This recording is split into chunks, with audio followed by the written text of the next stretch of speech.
I was like 18 years old. I was a delivery driver. Cars wear down all the time. So I had to go to AutoZone to get my car fixed. I was being really cheeky with the guy who was helping me. This like short 40-year-old dude with tattoos all over his sleeves and stuff. And so yeah, I was just being cheeky, getting some stuff. He was asking me if I wanted to hang out after he gets off work. I was like, oh yeah. So I did.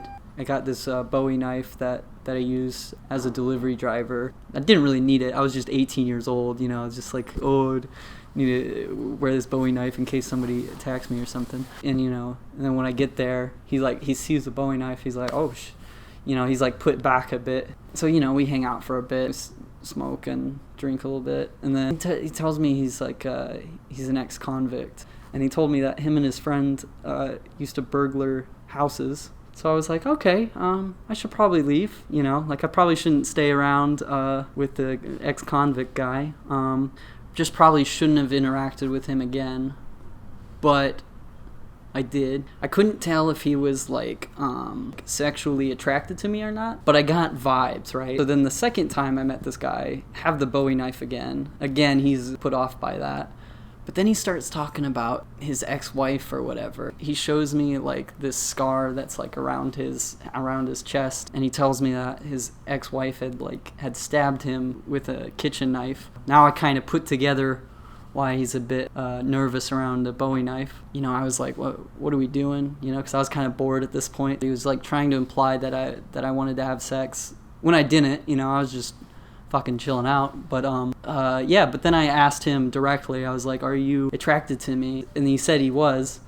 And then he told me that he'd never opened up to anybody about being gay. So kind of adding it up, like, oh, maybe I could have a sugar daddy. Like maybe it would be okay. But this guy had way too many problems. And then he started opening up, talking about like his kinks and stuff.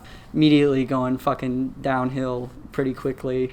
Talking about like this swing he had.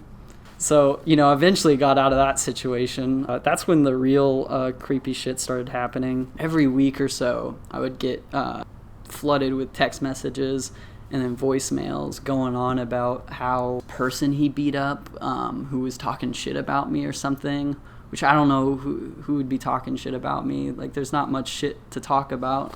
He's like, send me voicemails where he'd be crying. So I called the police, and they were like, oh yeah, that's interesting. You know, just didn't do anything for another week. So I was like, okay, you know, called him again. And then they were like, oh, maybe we should be taking this seriously. And the cops finally talked to this guy and were like, yeah, maybe stop leaving like voicemails and text messages on this kid's phone like every fucking week. You know, I didn't get any more voicemails from this guy anymore. But I would still get social media requests. I mean, to this day, I still get social media requests from this weirdo.